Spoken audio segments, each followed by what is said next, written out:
Gün ərzində 5-10 xəstə müraciət edir.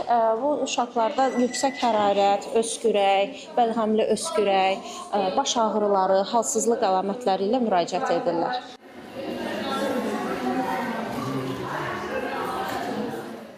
Yüksək hərarəti var idi, öskürək davamlı olaraq və bizdə pulsoksimetr var, onunla ölçdü, saturasiyası düşmüşdü, onunla bağlı müraciət etdi, rentgen olundu və sağ tərəfli pnevmoniya diaqnozu qoyuldu.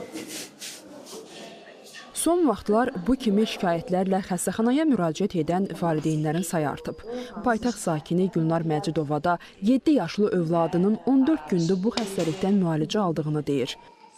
Xüsusən də gecə bəlğəmli öskürək davamlı olaraq davam edirdi və biz gecə ilə elə xəstəxanaya, sonra da poliklinikaya müraciət etdik. 14 gün biz davamlı olaraq fizioterapiya da olundu ki, tam qalıqlar olmasın. İndi vəziyyət necədir? Yaxşı, stabildir.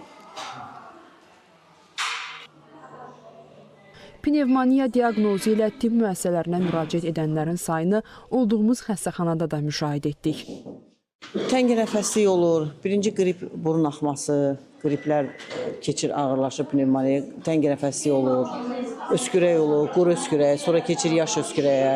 Bəzən olur ki, valideynlər vaxtında həkimlərə müraciət etmirlər. Bu da fəsadlar yaradır öz növbəsində. Boğazdan başlaya bilir, boğaz ağrılarından, öskürək ola bilər. Yüksək hərarəti var idi,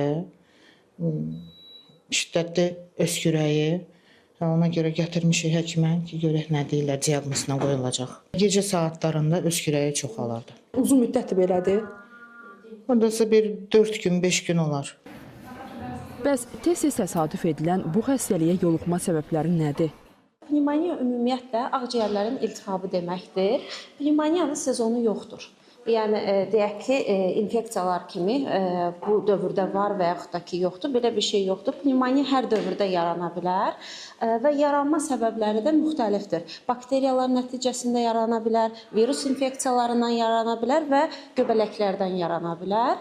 Əlamətləri, yəni özü necə büruzə verir? Özünü yüksək hərarət, təngi nəfəslik, öskürək, döş qəfəsində ağrılar da özünü büruzə verir və törədicinin növündən asılı olaraq müxtəlif formalarda özünü göstərir. Bu simptomların sürətlə dəyişməsi isə vaxtında tibbi müdaxilənin nə qədər vacib olduğunu göstərir. Vaxtında müayinədən keçmək. Tövsiyə edirəm bütün analara. Pnevmoniya şübhəsi yarandıqda həkimə müraciət etmək mütəxəssislər tərəfindən xüsusilə tövsiyə olunur. Diaqnozun dəqiq qoyulması üçün analizlərin verilməsi və rentgen müayinəsi vacibdir. Həkimlər bildirirlər ki, müalicə əsasən antibiotiklərlə aparılır və xəstənin vəziyyəti ağır olduqda stasionar şəraitdə saxlanılır. Şahnun Qasımova, Zahir Dadaşov, ATV Xəbər.